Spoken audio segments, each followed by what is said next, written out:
Episode number 61. 61 level. Take one step closer, and I shatter her spine. Dimitri was about to jump forward, taking advantage of the chaotic situation to attempt to save Nira. But it was clear that Cain would not hesitate for even a second to kill the woman if he did that. Order. Nira could not stop screaming as the pain of having her newly regrown arm torn off was just too much for her. Her mind could barely process what was happening, much less mobilize her essence wave and fight back. Calm down, just calm down. Dimitri shouted as he saw Cain's savagism and could not decide what to do next. He had never faced a situation like this and simply did not know what to do. Do I not look calm? Cain said those words as he threw Nira's right arm to the ground and used lightning to cauterize the wound, stopping her from bleeding out.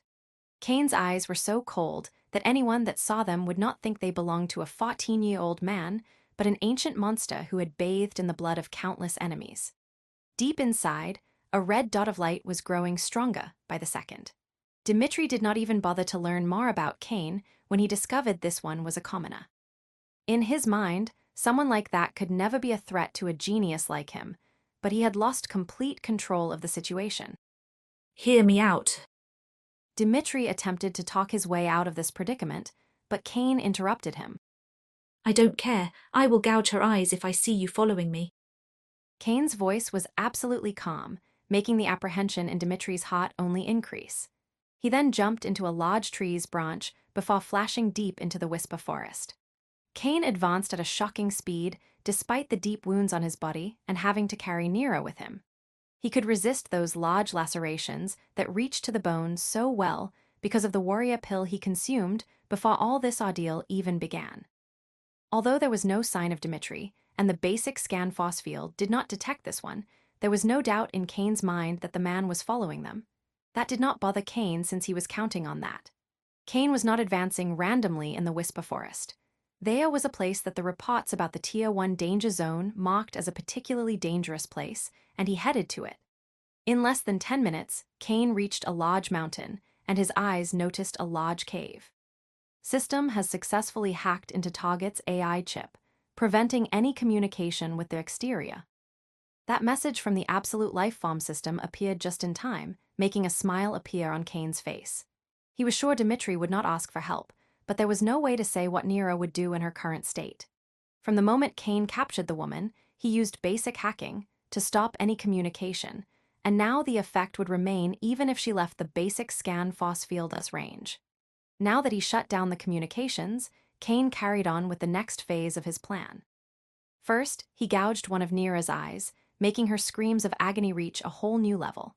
Anyone seeing that would think that Cain was torturing the woman out of pleasure, but nothing could be further from the truth.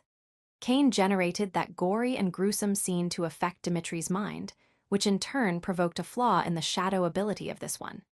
His eyes narrowed as he detected the young man's sent roughly 70 meters to his right. You want to be a hero. Cain's voice was full of mockery as he punched Nira's spine, not killing her, but generating so much damage that she could no longer control her body. Then be a hero. Those were the last words Cain said before throwing Nira into the cave and running away in the opposite direction of Dimitri. As soon as Cain threw Nira away, Dimitri's figure became visible. His eyes were burning with fury, and there was nothing he wanted more than to hunt the one responsible for harming his beloved sister. Roar. Unfortunately for Dimitri, a feral Ra put his dream of revenge on hold. He turned to the origin and saw that it came from deep inside the cave where Cain threw Nira. Dimitri unleashed the full power of his essence wave, and he flashed toward Nira as fast as he could while dark armor covered his body. His eyes narrowed as he saw a figure lunging toward his sister, and he would not be able to reach her in time. He waved his dagger, unleashing two streams of shadows. One of them turned into dark blades that clashed with the beast while the other covered Nira's body and hid her presence. The creature received the shadow blades point blank, leaving several lacerations, and now it had lost its first target. Still, it did not hesitate before jumping out of the cave and charging toward Dimitri. It was a wave beast that resembled a 2.5-meter tall hyena with fur made of metal. Dimitri's shadow blades that almost killed Cain only left minor lacerations in the creature, proving its outstanding defenses. Dimitri's eyes narrowed as he saw the wave beast and recognized it as a metal hyena. By the amount of life wave in the creature, he assumed it was at level 5. Although he wanted to save Nira, if he entered the cave and fought the metal hyena in such a reduced space, he could very well die. I need to kill this beast if I want to retrieve Nira. Dimitri's eyes narrowed as he sent another wave of shadow blades toward the metal hyena. He lured the wave beast away from the cave into a forest, where he would have an easier time fighting it.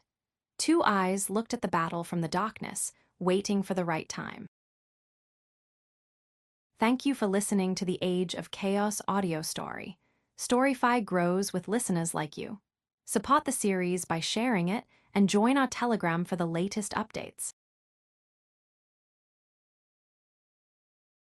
Episode number 62. 62, killing a level 4 wave warrior. The battle between Dimitri and the metal hyena destroyed the trees around them. One was a level 4 essence wave warrior, while the other was a level 5 wave beast. Each of their full power attacks could compare with the destructive power of an old world tank, so it was easy to imagine the collateral damage they generated. Although the flora and earth of Ether were much more resilient than those of the old world, this was just a tier 1 danger zone. Dimitri had the upper hand thanks to his spells, skills, and wave artifacts, but the metal hyena was still a challenging enemy. While impressive in terms of cloaking power, his abilities had no outstanding offensive power. That, plus the metal hyena's robust defenses, prevented Dimitri from performing deadly blows, transforming this into a battle of attrition. Dimitri's battle style focused on using shadows to hide his presence and confuse the enemy, firing barrages of shadow blades, and generating shadow whips that would hinder the enemy's movements. The metal hyena had immense strength, so the shadow whips could barely hinder its movements for a few moments, but it was enough for Dimitri to put distance between them whenever the battle seemed to turn into a melee encounter. Dimitri had just fired a large shadow blade that left a deep cut on the metal hyena's shoulder when the hair of this one rose as if they were thousands of metal needles. Dimitri knew the name of the wave beast, so it was logical that he would also know the racial ability of the metal hyena. The wave beast could charge his life wave into its fur, increasing its hardness and sharpness before shooting them with immense power and speed. Dimitri had just fired a potent attack and would not be able to dodge those metal needles. He could only raise his arms before directing most of his essence wave into the frontal portion of his body to protect himself. On their own, each of those metal needles had little power, but together they could pose a deadly threat for even a level 4 essence wave warrior. If it wasn't for Dimitri's armor and him using wave focus to enhance his defenses, the damage those attacks caused could have proven deadly, forcing him to run away. The metal hyena used all its power in that attack, as its instincts warned it that the battle would soon turn deadly if it did not turn the tables soon. Although the metal hyena felt a dangerous aura coming from Dimitri when it first saw this one, its bestial nature got the best of it when it noticed someone charging into its territory. Now, it reached the point where its life was on the line. A small smile appeared on Dimitri's face when he saw the barrage of metal needles about to turn off. There was not much life wave in the metal hyena, and he prepared to fire a killing strike next. Sadly for the essence wave cultivator, just as the barrage of metal needles was about to finish, someone charged to his back. Dimitri's eyes widened with pain as Cain's entire body clashed on his back. Due to him using most of his essence wave to protect the front, the attack almost shattered his spine and thrust him forward toward the wave beast. Things only worsened for Dimitri since the metal hyena saw the opportunity and lunged toward him with its maws open. Dimitri could only move his head, avoiding the metal hyena from shattering his skull, but the maws still closed down on his right shoulder, crippling his arm. Order. Dimitri screamed in pain as the metal hyena's teeth pierced his armor and began to destroy the muscles and bones. In desperation, he started firing shadow blades from his left hand.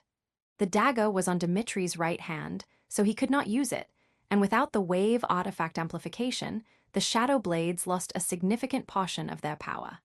Still, they began to worsen the metal hyena's wounds. There was still a chance Dmitri could survive if he could endure until the metal hyena succumbed to its injuries. Sadly for the Essence Wave Warrior, that last glimmer of hope vanished once Cain landed a blow on the back of his head. Dmitri's mind stopped working for a second due to the massive brain trauma, generating instability in his wave cloak. Without the enhanced defenses granted by the wave cloak, Dmitri's body could not resist the power behind the metal hyena's maws. Cain saw how the metal hyena's maws shattered Dmitri's body, generating a fatal wound. After making sure the Level 4 Essence Wave Cultivator did not send any message through the AI chip, he ran away from the battlefield. He and the metal hyena had fought together against the Level 4 Essence Wave Warrior, but there was no doubt in Cain's mind that the creature would turn on him once he finished with its current prey. Nira was still inside the cave, and her face was full of utter terror and desperation. She could not move her body due to Cain destroying her spine. The only reason she could hold a sliver of sanity despite all that happened was the belief that her brother would come to save her. Footsteps echoed inside the cave, making Nira turn her head toward the entrance. She expected to see her brother, but the only thing visible in that darkness were two eyes that glowed with red light. You impossible. Nira could not see his face, but she knew to whom those eyes belonged. Cain walked toward Nira before kneeling to her side. Wounds covered his body, and his face was pale due to the loss of blood, but despite all that, he showed a terrifying calmness. If Cain had shown rage or madness, Nira would not have been so scared. But the calmness in those red eyes terrified her to a primal level. It was like the fear a rabbit would feel in a wolf's presence. One was prey and the other predator. They were just different types of life forms. I can. Nira could not even beg for her life, before Cain slapped the top of her head and killed her. Thank you for listening to the Age of Chaos audio story. Storyfy grows with listeners like you. Support the series by sharing it and join our Telegram for the latest updates. Episode number 63. 63, Obtaining a Space Ring. As he stared at Nira's corpse, Cain stood up and found the situation odd. He could not stop trembling the first time he reaped a human life with his own hands, but now his heart and mind were in a state of absolute calmness. However, as the red light in his eyes began to fade away, all that calmness vanished, and his heartbeat began to rise incredibly fast. That affected his ability to think and worsened his injuries, as he had already lost a lot of blood. Calm down, you won, and now is the time to reap the benefit. Luckily for Cain, he once again heard Apex's voice inside his mind. You are speaking again. Of course I am. Actually, I am a little impressed by your scheming mind. You managed to force a fight, but instead of escaping, you returned to give the final blow, getting rid of future problems. Well done, brat. Apex spoke with a serene and rhythmic tone that helped Cain calm his heart and mind. Anyway, you not only got rid of 2 threats, but also entered the cave of a level 5 wave beast and found some hidden treasures. The words hidden treasures made Cain's eyes widen with greed, excitement, and also confusion. What do you mean by treasure? Haha, brat, the reason the metal hyena protected this place so much was precisely due to those treasures I am talking about. The beast hid them, but it was easy for the basic scan force field to detect them. Take them fast and leave before something unexpected happens. Cain did not waste time, and using the basic scan force field, he found the treasures that Apex mentioned, looted anything of wealth in Nira that the wave beast might not devour, and left the cave while hiding his tracks. Although Cain was already sick with the Whisper Forest, he did not leave but instead traveled back to where the metal hyena and Dmitri had fought. He had left less than 20 minutes ago, but the wave beast had ripped Dmitri's armor to pieces and devoured most of the corpse. Just like humans saw wave beasts as an excellent source of nutrients, there was nothing a wave beast enjoyed more than the flesh of wave cultivators. The metal hyena consumed more and more of the corpse, but it was clear it was something bothering it, so after devouring the entire heart and most of the inner organs, it ran back to its cave. Cain was sure that the beast would be enraged once it saw that he had stolen its treasure, but he did not care too much. Once the metal hyena was out of sight, he flashed toward Dmitri's bloody corpse. Cain was sure that the wave beasts would do a much better job handling the corpses of Dmitri and Nira than he, but those beasts would not eat the wave artifacts of the duo, so he needed to take care of them. Nira was surprisingly poor, with Kane only finding a small bracelet that seemed to enhance the firing power of her spells, which she never had the chance to use. After some thought, Kane speculated that the woman had spent almost all her wealth paying for her arm's regeneration, leaving her only with a weak wave artifact. On the other hand, Kane found a lot more on Dimitri's corpse. He took out the metallic object attached to the corpse's spine, a dagger, and to his immense delight, a space ring. After ensuring he had everything, Kane packed things into his backpack before running away as fast as he could. Although using the space ring would have been nice, he still needed to test it and ensure everything was right. Roar. Kane had run for less than 5 minutes when a ferocious roar echoed throughout the Whisper Forest. It was clear that the metal hyena found out his treasures were gone. Although that roar pushed Kane to move even faster, it also drew a smile on his face. There was no way he could have entered the cave of a level 5 wave beast on his own, but he found a way. In essence, he turned a deadly ambush into a massive lucky chance.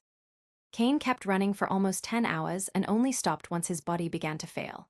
He could still run, but that could drain every last bit of energy left in him, which could prove deadly. Before he could no longer remain conscious due to exhaustion, Kane rose to a tree's branch and began to consume Wave Beast's hearts while using Wave Focus to direct his astral wave to his wounds to enhance their healing. After almost 1.5 hours, Kane could no longer endure and fell asleep. The basic scan force field would warn him in case of any danger, so he was able to relax a little. More than 12 hours passed by the time Kane woke. All his body hurt as the analgesic effect of the warrior pill was gone, but luckily the lacerations on his body were no longer bleeding. Despite all that sleep, Kane still felt tired since everything that happened took a significant toll on his body and mind, but there was no time to waste. First was the space ring he took from Dimitri's corpse, Apex. I already analyzed it when you were sleeping. Dimitri's AI chip had branded it, which was not a problem since it was easy to override. What was a little troublesome was the failsafe that would have sent the information of any new AI chip that interfered with the space ring. Luckily, I found it and used the basic hacking tool to handle it. You can now use it without worry. Apex spoke with a calm voice, but his abilities were something it would have shocked most hackers of the Godslayer Humankind Empire. Not that the system's spirit really cared about the opinion of a bunch of humans. Great. Kane shouted as he put the space ring on his hand and branded it with the AI chip module. Thank you for listening to the Age of Chaos audio story. Storyfy grows with listeners like you. Support the series by sharing it and join our Telegram for the latest updates. Episode number 64. 64 Blood Refinement Art. Great. Kane shouted as he put the space ring on his hand and branded it with the AI chip module. As soon as Kane branded the space ring, the AI chip module generated a virtual image that showed the Wave artifact's interior. It was not empty as it contained many Wave Beast hearts, some healing drugs, and finally, a small gray crystal the size of a palm. When Kane saw the gray crystal, surprise appeared in his eyes. That is a Wave crystal. Even if it is one from the lowest grade, it is still amazing. Kane's excitement was understandable as Wave crystals were indeed incredibly useful. Most people in the Godslayer Humankind Empire that failed to ascend to the true ranks of Wave cultivators use paper money as currency. Still, for those who became Wave champion, that was meaningless. There are 2 main currencies in the Godslayer Humankind. One was the Imperial military credits backed by the Empire, the other was Wave crystals. As long as the Godslayer Humankind Empire stood firm, the Imperial military credits would have value, but one could say that Wave crystals are even more valuable as they have worth on their own. Wave crystals are mined in unique locations known as wave mines. Each of them had an incredibly pure, thick, and refined life wave, making cultivations dozens of times faster than even the one you would achieve by consuming Wave Beast hearts. Of course, that was under the premise you could take full advantage of the Wave crystal, meaning that the amount of wave you consumed during cultivation was equal to the upper levels of the Wave Warrior stage. That brat must have wanted to use the Wave crystal after reaching level 5, enhancing his foundation all the way to level 7. Even if he had a strong background, getting hold of it would not have been easy, as this crystal should have cost around 10 imperial military credits. Well, now he is dead, and all his belongings are yours. Kane's eyes narrowed as he heard Apex's words, and a flash of enlightenment crossed his eyes. I stole his destiny. Haha, that is right, brat. Belongings are part of someone's destiny. You are essentially stealing their destiny by killing and stealing. Of course, that is a very crude way of looking at things. Kane nodded as his understanding of destiny grew slightly. He did not lose time and commanded the Absolute Life Form system to show him his current Destiny Foss. Destiny Foss, 87.2.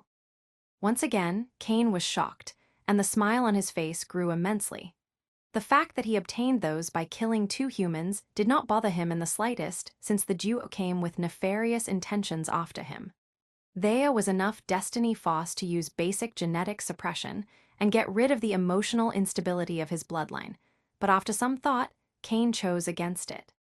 For some reason, despite all the chaos and dangers Kane faced, he somehow managed to retain calm every second, so instead of using his Destiny Foss, he chose to save it in case he really needed it. Did killing Dimitri and Nera get me more than 60 points of Destiny Force? Kane's previous Destiny Foss was slightly over 20 points, so the fact the duo got him so much was surprising. It is not so simple. All the events that led to your conquest over the duo, stealing their belongings and the level 5 wave beast's treasures, generated that Destiny Force. Even I find it hard to quantify destiny. You just need to understand that the higher your achievements, the more Destiny Force you will get. Apex's words made it clear that destiny was an ephemeral foss even for an entity like him, making Kane wonder just who the Absolute Life Form system's creator was. Kane did not waste time before taking some medicines from the space ring, applying them to his wounds, and directly consuming some. Once Kane made sure he treated his wounds to the best of his current capabilities, he began to order things. First, he stored all the wave artifacts he stole from Dimitri and Nera in the wave ring and the wave beast's hearts in his backpack. Although it would have been possible to store the entire military backpack in the space ring, that could draw suspicion, and it was better to keep it in the open in case of anything. After that, Kane analyzed the treasures he obtained from the level 5 metal hyena's cave. They were a fruit the size of fists and a golden skull with some tissue. What are they? Kane asked Apex, and this one did not disappoint. I used the pseudo-cellular analysis tool on the fruit, which seemed to be a fire heart. It is especially useful for astral wave cultivators with fire-oriented bloodlines, capable of increasing vitality and enhancing foundation. Fully grown, they are worth even more than the wave crystal you obtained from Dimitri, but since you took it before it fully matured, it lost much of its power. Kane released a small sight once he heard that. It was a shame that the fire heart lost most of its power, but there was no way he could just leave it there. By the time he returned with the strength to defeat the metal hyena, this one would have already eaten the fruit. I understand the fire heart, but why did you make me bring this skull? Kane could feel that the golden skull must have belonged to a powerful wave cultivator that perished a long time ago due to the radiation this one released. While that energy would have been very beneficial at its peak, it seemed many years passed after the death of the wave cultivator, and most of it was gone. As for how the corpse of someone with this power found itself in the cave of a level 5 wave beast, that was something Kane did not know. I asked you to get the skull to obtain the information in its AI chip. What? How is that possible? After your death, your AI chip deletes all its information and self-destructs, so it should only be a useless piece of metal, even if it is still there. AI chips could record every movement and action you take, so it made sense that it would erase itself the moment the host perished. The AI chip should have self-destructed, but did not, possibly due to a malfunction. Most of the data was erased, with no record of the corpse's personal life, but there is a large file that is exceptionally useful for you. Kane could not control his excitement as he heard that since if Apex gave it good remarks, it should be terrific. I recovered part of an auxiliary technique called blood refinement art. Although I don't know its full power, you can train it even after surpassing the wave champion rank. Thank you for listening to the Age of Chaos audio story. Storyfy grows with listeners like you. Support the series by sharing it and join our Telegram for the latest updates. Episode number 65. 65 problems arrived. I recovered part of an auxiliary technique called blood refinement art. Although I don't know its full power, you can train it even after surpassing the wave champion rank. It was common knowledge that the higher the level cap of a technique, the mightier it was. Even if it was just an auxiliary technique, the blood refinement art might be better than the fiend devourer cultivation technique. Cain did not lose time and reviewed the information already stored in the AI chip module. Blood refinement art, auxiliary technique meant to boost the body's physical capabilities. Useful for astral wave cultivators. Absorb the enemy's blood to refine and temper your own body. The stronger the enemy, the more valuable the blood obtained. 4 levels in total. First level, focus on thoroughly tempering your flesh and muscles. It can increase your chances of achieving a high percentage of marrow washing. Second level, focus on increasing your blood vitality and the generation of blood energy. Your cultivation must have reached the wave champion rank to enter this level. After that brief description, there was a large file with the essence of the technique. Apex, what about the rest of the information? Cain could not help but ask. According to the description, there were 4 levels, but in the AI chip module, there were only 2. The information about the third level is somewhat corrupted. I will try to retrieve and fix the missing pieces with the basic data gathering and analysis and basic virtual simulation. As for the fourth level, that is completely gone. Although Apex's words disappointed Cain a little, instead of focusing on what he did not have, he focused on what he had. His body was still tired, so he concentrated on understanding enough to begin practicing the blood refinement art. The amount of information was immense. Just the part about the first level took Cain more than 10 hours to comprehend the basics. After that, Cain stood up, picked the scent of a wave beast, and went after it. In less than 10 minutes, he had the beast in his line of sight. Luckily, it was alone and just a level 2 wave beast, so Cain dashed at it from its blind spot and punched its neck before triggering kinetic blast. Crack. The sound of bone cracking echoed before the wave beast could even know what happened, and the light on its eyes vanished. Cain did not wait a second before burying his hand in the wave beast's body. He did not try to take out the heart, instead mobilized his astral wave according to the information in the blood refinement art. It did not look long for the wave beast's corpse to tremble as all its blood was refined and sent into Cain's flesh and muscles. In less than 10 minutes, the corpse had lost all its blood. Cain took his hand off the corpse and could not help but frown. He felt the energy nurturing his flesh and blood all the time, but he also knew that he lost a lot of blood due to his lack of proficiency during the purification. There were many ways to improve the effectiveness of the blood refinement art, but Cain reached the correct answer immediately.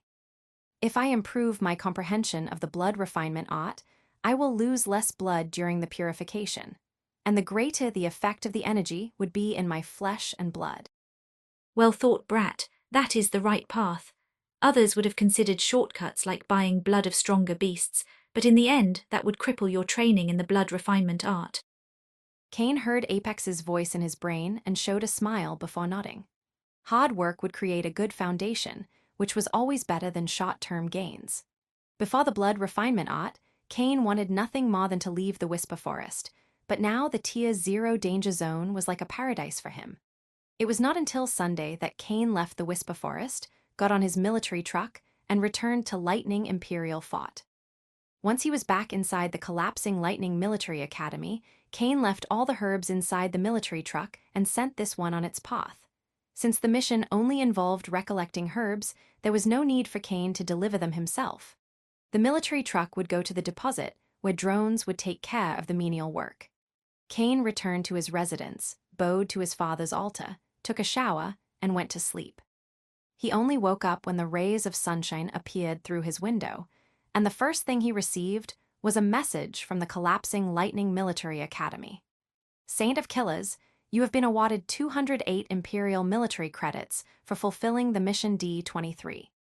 The Imperial military credits that Cain obtained from this mission were less than a quarter of what he received from the one he took with Levi. Of course, that made sense since the previous one involved investigation and fighting wave cultivators. Cain did not care about the Imperial military credits, as what he obtained from this trip was something money could not buy. The experience of surviving this ordeal was something that would accompany him for the rest of his life. A large smile was on Kane's face as he went to the auditorium for the Wave Mastery class. He was one of the last to arrive and sat between Levy and Beals. Kane greeted the duo before glancing around the auditorium and seeing how all the cadets were very chatty. What is happening? Kane did not hide his curiosity and asked Levi about all the conversation. Oh, have you not heard? There is a rumor that 2 level 7 wave warriors from the Kyler family came to the military academy. At first, it did not matter since they could have come for multiple reasons, but now there is no sign of Nira, so maybe things are not so simple after all. Kane's eyes widened as he heard that, and all the bliss he was enjoying faded. Thank you for listening to the Age of Chaos audio story.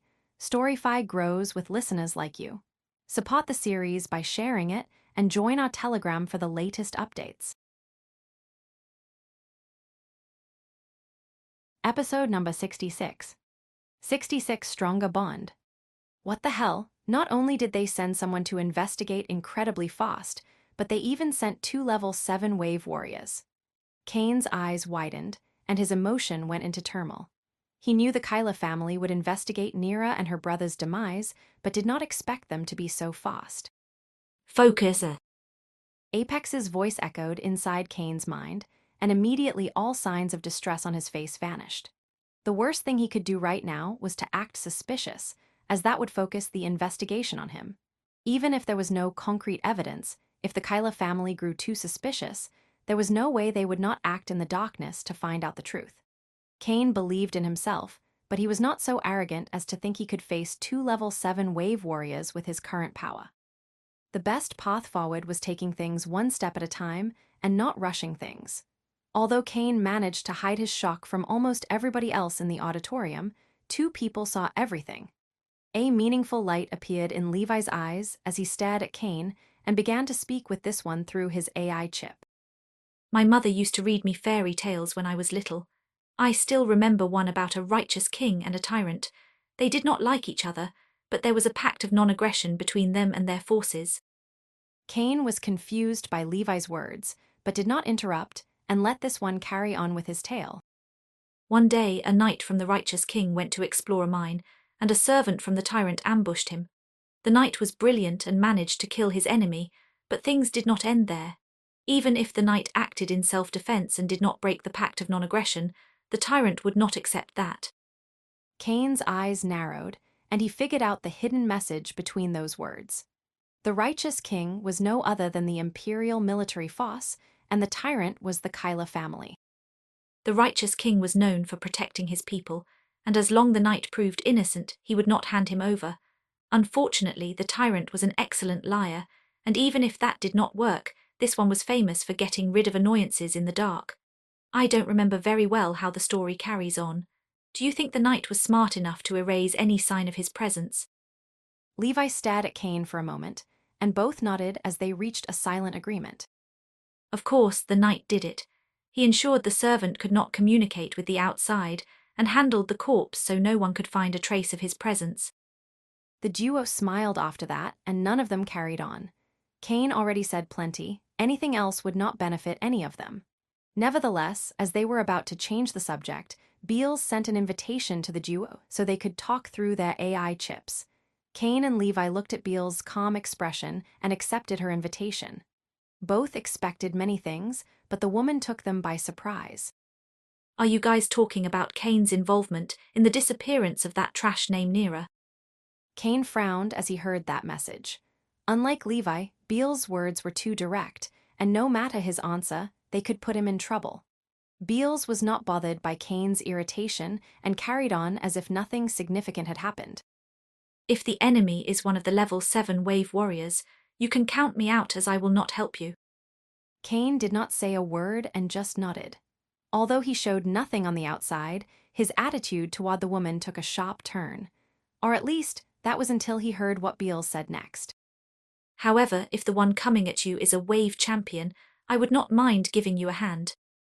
Kane and Levi were confused and surprised by Beals' words. She had just told them to forget about her if they encountered a wave warrior, but that they could ask for her help if the enemy was a wave champion. Don't you have things backward? Levi could not help but ask the woman. HMPH, you are talented astral wave warriors with powerful lineages, fully equipped with wave artifacts, and under the protection of the collapsing Lightning Military Academy. If, with all that, you cannot handle a couple of wave warriors, then you are trash, and I am not friends with those. However, if an old geezer wants to use their age against you too, I will not mind showing them the might of my background. Beale spoke with a righteous aura, and her dignified expression made it seem like she wanted to show might. Cain and Levi almost laughed as they saw all that, but neither of them did, as Beale's cold gaze terrified them. In the end, the Jew just nodded before smiling. Although Beale's mentality was a little odd, neither Cain nor Levi found no problem with it. Time was precious, and thinking of forming friendships only with those that could accompany you on your journey was not wrong. That conversation between the trio was short, but strengthened their bond. None of them spoke again a few minutes later as Wink entered the auditorium, and they were not the only ones to become quiet as none of the cadets dared to disturb the Wave Champions class. Today we will concentrate on wave focus. You will form couples.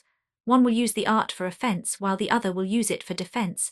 We will take a break every hour and then you will exchange roles. The cadets did not waste time and began to form teams. Cain and Levi were together, and Beals coupled with another female cadet. By the time the first hour went by, all the cadets were exhausted, and there was still a lot of class left. Thank you for listening to the Age of Chaos audio story. Storyfy grows with listeners like you. Support the series by sharing it and join our Telegram for the latest updates. Episode number 67. 67 Answer. When Cain returned to his residence, he bowed to his father's altar before falling exhausted to the ground. His breathing was rough, and he was having difficulty not passing out.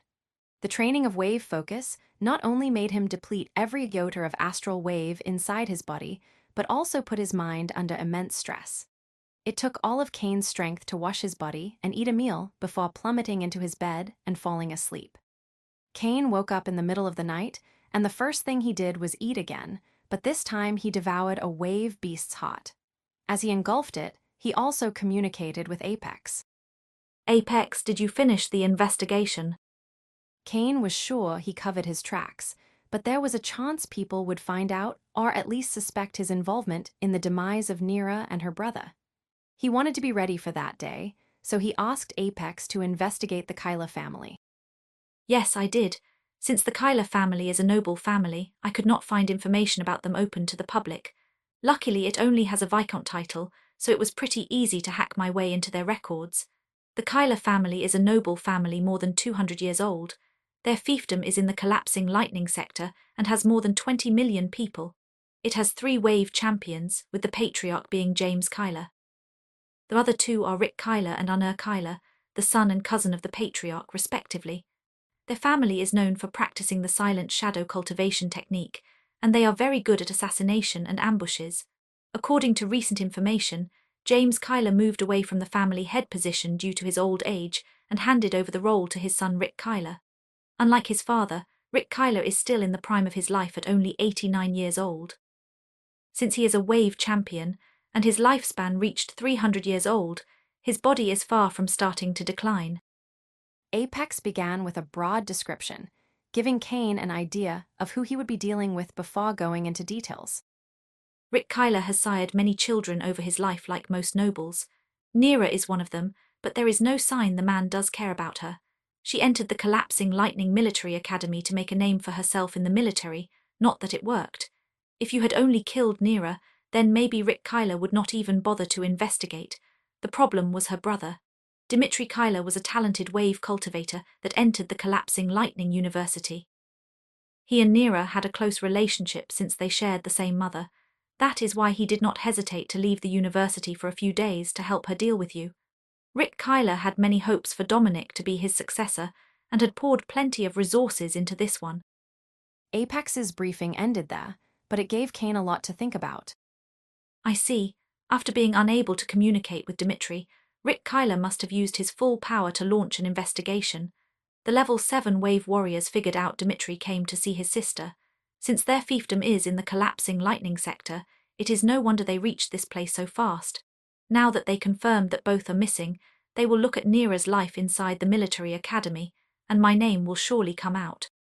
Kane frowned, and a complicated expression appeared on his face. He did not know how to handle those two level 7 wave warriors. Actually, you don't need to be so worried. Kane was surprised when he heard Apex's words and immediately refuted them. What? How could I not worry? Even if they cannot find evidence, there is no way a noble family would just ignore some of their scions dying at the hands of a level 2 astral wave warrior commoner. That is exactly why you should not worry so much. The moment those two members of the Kyler family read your profile, they will discard you as a suspect. After all, who would think a level 2 astral wave warrior without any background could kill a level 4 wave warrior? Apex reasoning made Kane's eyes widen as enlightenment appeared in them. He smiled as he understood that his lack of power and background was helpful this time. Their flawed logic and the military academy will work as a shield for the time being. I plan to join the Imperial military force, so even if they were to suspect at some point in the future, they could not be so brazen with their methods. Kane made a slight pause at that point when coldness appeared in his eyes. Still, all that would just grant a frail veil of protection. I need to become strong, so strong that even Rick Kyler would fear me. By then, I could admit that I killed Dimitri and Nira, and no one would dare to say anything about it. Ha ha ha, that is right, brat. It is not wrong to hide when your enemy is too strong, but you cannot do that forever. The only way to truly fix things is to grow so powerful that even if they knew what you did, they could do nothing other than hope you will not kill them too. Apex was clearly pleased that Kane concluded that power was the answer to his problem, not hiding and just waiting until the enemy found out what he did. There were still a couple of hours until the class started, so Kane began cultivating. Although Kane could still practice the blood refinement art without fresh corpses, the effect would be minimal. Instead, he focused all his time on the Fiend Devourer cultivation technique. He had already decided to take on a mission involving wave beasts and would use that opportunity to train his auxiliary technique. Thank you for listening to the Age of Chaos audio story. Storyfy grows with listeners like you. Support the series by sharing it and join our Telegram for the latest updates. Episode number 68. 68 Atrox's assassination. Kane, Levi, and Beals were in the auditorium as Razman headed to the podium to begin his class. There was a solemn expression on Razman's face as he stared at the cadets and waved his hand, making the virtual screen above him show two figures. The figures belonged to a man and a female with blade-like armor covering their bodies. It was a sight that drew coldness in the cadets' hearts. Razman remained silent for a moment as he wanted the pressure of those images to affect the cadets. According to ancient records, when Adam, the first emperor of Godslayer humankind, became a titan, his power was so immense that none of the gods from the Infernus demon race or Legio eldritch race could face him. They could only run or die beneath his might. The cadets were a little surprised to see how the class started, but none dared to lose focus. It was a time of glory. Our Godslayer humankind could have conquered not only the Gaia continent, but also part of the Atlas continent, located north of our domains. However, when the dark races found themselves cornered, the Atrox overlord made his move. That man travelled a distance you would find almost impossible to comprehend and fought against our emperor. Their battle was so destructive that it shattered the sky and sank part of the Atlas continent. Some cadets could not help but clench their fists as they imagined how glorious that battle was. Although our emperor was known as an absolute powerhouse, and maybe the strongest entity in the entire ether world, our forces returned to the Gaia continent after that battle. Razman saw the surprise in the cadets as he uttered those words, and he understood their feelings. For the Godslayer humankind, the first Titan was a divine figure. Learning our forces pull back from the Atlas continent after a battle against the Atrox overlord came as a shock. Our emperor did not defeat the Atrox overlord, but that did not mean he lost. The price for victory was too high, and the Godslayer humankind was too young and could not afford it. I narrate this story so you can understand how mighty the Atrox Immortus race's overlord was. Razman nodded, after seeing that the cadets understood his message, and only then did he begin with the class's call. Today's class will focus solely on the Atrox Immortus race. Unlike us, their fertility is much lower, but they transformed that weakness into a strength. Due to their low number, each member of the Atrox Immortus race had a much higher number of resources at their disposal. From a young age, they have a biorama that grows with them.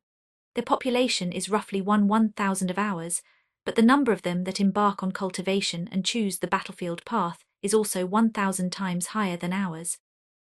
One point that all should remember very well is that like devils are crafty and demons are wild, Atrox also have a tendency. Some of the cadets could not help but tremble as they heard that. Every one of the people present was aware of what type of tendency the Atrox Immortus race had.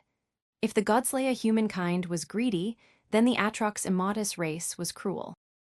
I can see that all of you are aware. The members of the Atrox Immortus race are known for their immense cruelty against their enemies. If they capture an enemy alive, they will submit that person to unbelievable pain. Scholars had studied the reason for their sadistic tendencies for a long time and concluded that it was part of their culture. Just like we humans would feel greed if faced with treasures, Atrox felt the desire to torture all those they consider enemies. Although some of the cadets showed disdain as they heard the Atrox Immortus race's sadistic culture, Cain did not find it that odd. Humankind was known for its desire to punish criminals with harsh sentences in the old world and even arranged chambers for people to see their executions. The Atrox Immortus race is more open about it and with an innate predisposition. Of course, Cain would not defend the culture and mentality of one of the dark races. After that description of Atrox Immortus race's culture, Razman waved his hands, making the virtual screen show the two figures without their biorama. Atrox had the basic male and female biological configurations. Their skin was similar to gray leather, and there was no hair on their bodies. I will now explain their weak points and how to reach them, along with the best battle formation to face members of the Atrox Immortus race. Razman explained all forms of facing members of the Atrox Immortus race in the next few hours. He was incredibly detailed and answered all the doubts of the cadets. Cain, Levi, and Beals left the auditorium. The last one spoke just as they were about to leave for their residences. Cain, I have a mission and would like you to accompany me. Bliss would have filled the heart of any other male cadet at the chance of taking a mission with such a beautiful woman, but Cain was not like the others. I am sorry, but I already have a mission in mind. Oh, are you sure you want to take a mission on your own and not with me? Beals showed a beautiful smile as she uttered those words, but it froze the next second. Yes, I am sure. Levi almost began to laugh as he heard Cain's answer and saw Beals' frozen expression. However, when the woman glared at him, he hid his smile and walked away. He knew better than to bother her. After glaring at Levi, Beals turned toward Cain and smiled again. She liked that he would not blindly accept everything just because of her beauty. If possible, I want to know what mission you will take. Cain did not have a problem revealing that information, so he told Beals. A herb collection mission. However, my true goal is to hunt wave beasts, as I need their fresh corpses to train. Beals did not find anything odd with Cain's goal, since a myriad of techniques required wave beasts' corpses. If that is indeed what you are after, then we can still work together. My mission involves finding a deserter hidden deep in a Tier 1 danger zone. I am sure there will be plenty of wave beasts in our path. What do you say? Beals did not rush Cain to answer, but she would not insist, and was ready to look for someone else if this one refused. Cain considered everything for a moment before nodding. Working together would reveal some of his possessions, like the space ring he kept hidden and his blood refinement art, but Beals knew he killed Dimitri and Nira, so there was no real danger. I will work with you. Good, we will leave tomorrow as soon as the military tactics class ends. Thank you for listening to the Age of Chaos audio story. Storyfy grows with listeners like you. Support the series by sharing it and join our Telegram for the latest updates. Episode number 69. 69 Improvement. Vice Captain Joseph's military tactic class went as usual. He taught the cadets several battle formations and showed videos where the human armies won and lost.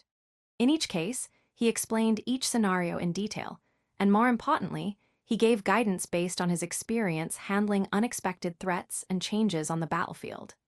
Those were insights that no book could give, and all the cadets gave it their full attention since it could save their life in the future.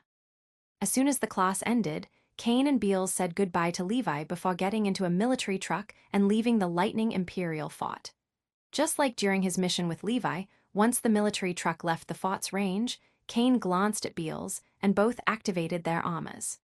Scales formed both armors, but while Kane's was black, that of Beals was sky blue. Saint. Lotus. The wave artifacts distorted Kane and Beals' voices as they uttered their code names. After that, they both went silent and focused on maintaining themselves at peak conditions. This trip was not a date, but a mission where they would hunt a murderer. Kane had already familiarized himself with the mission's details.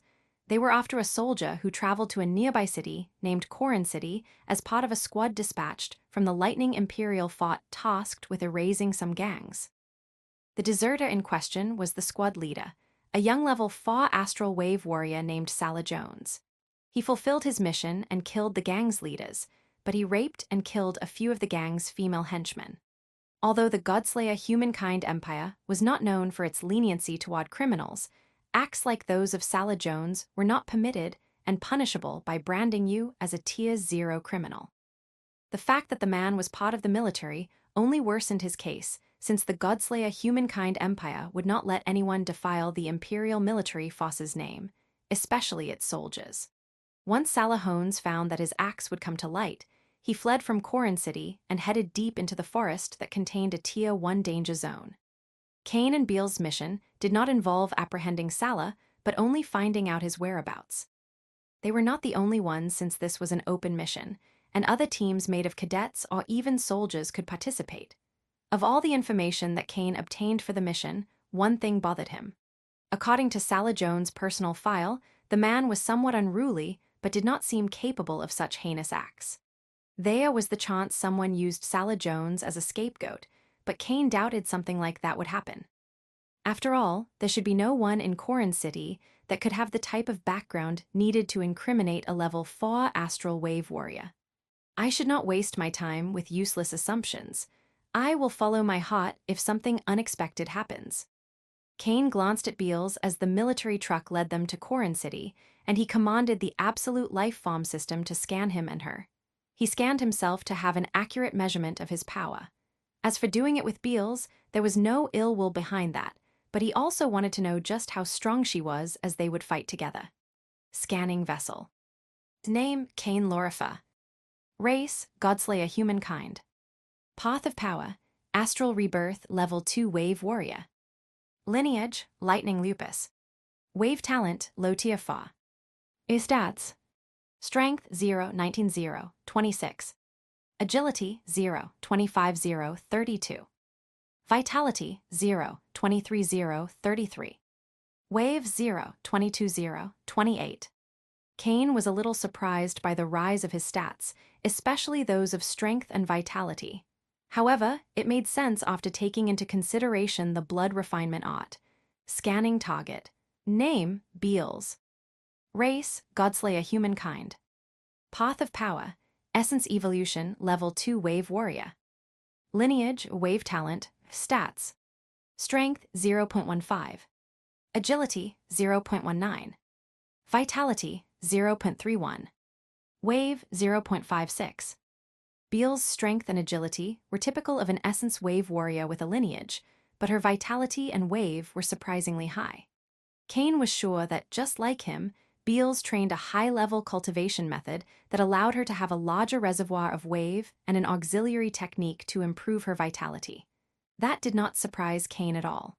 After all, it was evident that Beals came from a strong background.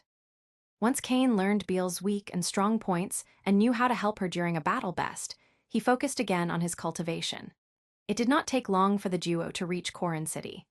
Unlike Kane's experience with Roku City, this time, everything went smoothly. He and Beals did not even have to enter Corin City, as the mayor's assistant waited for them with all the evidence and some of Salah's blood and clothes at the city's gates. Corin City's mayor's efficiency improved everything for the duo as time was of the essence. After thanking the assistant for the evidence, they entered the forest and advanced in the direction where the city's guards saw Salah escaping. Kane and Beals ignored the wave beasts on their path, since not only were the beasts too weak to be of any value, but there were only a few hours left of daylight, and they should take advantage of them. Kane was in the lead since his body was stronger and his armor more suitable for defense in case of a surprise attack. He was following Salah's scent that he learned from the clothes the mayor's assistant gave. Salah committed his crimes on Monday and escaped the night of the same day, so his scent was clear and strong, making Kane's job very easy. The duo had run for less than 3 hours when the sun went down and night arrived. Kane had night vision, but that did not mean he could see as well as during the day. As for Beals, her armor helped her in that aspect, but her sight was even worse than Kane's. In that condition, running deeper into the forest at full speed was not wise, but that did not mean they could only wait. Kane's eyes grew sharp as he caught the scent of a pack of wave beasts. He made a sign to Beals, and the duo went after it. Thank you for listening to the Age of Chaos audio story. Storyfy grows with listeners like you. Support the series by sharing it and join our Telegram for the latest updates. Episode number 70. 70 Fighting a Pack. A few hundred kilometers from Corin City, a forest contained a Tier 1 danger zone full of wave beast. There was a pack of 5 earth lions in it, and they were devouring corpses of other wave beasts when something happened. Crack. The sound of the ground cracking echoed through the forest as a male humanoid figure stamped and propelled his body with immense momentum toward the pack. The man emerged from a blind spot and was able to reach the pack before the earth lions could get battle ready. He got near one of the level 2 wave beasts before landing a blow on its body and triggering a blast, shattering the beast's ribs and lungs. He had just neutralized one of the earth lions when the rest of the beasts lunged at him. Without hesitation, he moved back, dodging the claws that sought to dismember him. It was easy for him to dodge the level 2 earth lions, but there was one among the pack that reached level 3 and managed to keep up with his speed. He saw how the level 3 earth lion dashed forward and was about to lunge toward him with its maws open, but his gaze had no fear or concern. Just as the level 3 earth lion was about to reach the man, 6 50-centimeter-long ice spears emerged from the distance and crashed on its body. Order. The earth lion howled in pain due to the projectiles. The ice spears did not kill it due to its resilient body, but managed to interrupt its attack and push it away from the man. Seeing the ice spears thrust its leader away disoriented the rest of the pack, something the man took full advantage of, flashing toward them and landing a direct blow on one of the level 2 earth lions, triggering another blast that killed the beast. Roar. Roar. The last 2 level 2 earth lions roared as they saw their comrade die and attacked the man ferociously. Unlike before, the man did not run but dashed forward, entering a melee battle with the wave beasts. The level 3 earth lion stood up, full of rage, as it gazed in the direction from where the projectiles emerged. The ice spears pierced its body, but they only managed to penetrate around 20 centimeters, so they did not threaten its life. It was ready to flash forward when it felt a burst of wave, this time from the opposite direction. Clearly, the assailant had moved around the forest, changing their position to take full advantage of the darkness and that their enemy did not know their location. A single ice spear, almost 4 times larger than before, flashed toward the level 3 earth lion. The projectile this time was much more powerful, but lacked somewhat in terms of speed. The level 3 earth lion prepared to dodge it when the spears piercing its body exploded into a freezing fog that paralyzed it and hindered its sight. There was nothing the beast could do as the giant ice spear landed right between its eyes, destroying its entire head. Less than 2 minutes after the death of the level 3 earth lions, the man killed the other 2 wave beasts.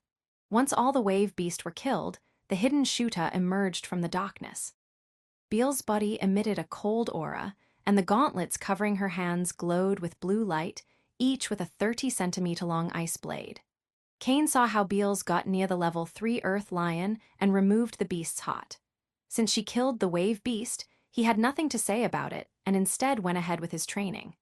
He buried his hands into the fresh corpses and began to practice the blood refinement art. Beale's eyes narrowed as she saw how Cain mummified the wave beast's corpse in just a few minutes before doing the same with the other three. Once Cain finished with the 4 level 2 earth lions, he turned to the one at level 3. Although Beals took the beast's heart, which contained the highest purity of blood, there was still a lot left in the rest of the body. Can I? I don't have use for the corpse, so go ahead. The corpse did not belong to him, so Cain asked for permission, and Beals gave it immediately. Cain devoured until the last drop of blood in the level 3 earth lion before the duo left the zone and continued their hunting. It continued the entire night, killing wave beasts and slowly advancing through the forest. Beazle and Cain were level 2 wave warriors, so spending a day without sleep was not a big deal and could not affect them. When the first ray of sunlight appeared, the duo stopped their hunting and again advanced at full speed. They used the time to replenish their wave, ensuring they were full of energy in case of anything. After another 200 kilometers, Cain and Beals reached a swamp. The area affected Cain's sense of smell, but he could still perceive the general direction in which Sala went. The scent became really strong after a few more hours, meaning Sala was not far away, but since it became night, Cain and Beals chose to stop their march. Together, they were not afraid of a level 4 wave warrior, but that did not mean they could take the enemy lightly, so they decided to rest and continue their chase the next day after resting properly. Since it was a fact that the enemy was close, they would sleep in turns. Despite having the basic scan force field tool, Cain went ahead with the plan. A level 4 astral wave warrior could cover 50 meters in a second, which is why Cain would not let his guard down. You take the first turn. By the way, if you try anything. Beals did not finish her sentence, but she put her hand on a small branch and froze it before shattering it. Cain instinctively crossed his legs and nodded with strength. Not even if he was 10 times braver would he dare to test Beals. Thank you for listening to the Age of Chaos audio story. Storyfy grows with listeners like you. Support the series by sharing it and join our Telegram for the latest updates.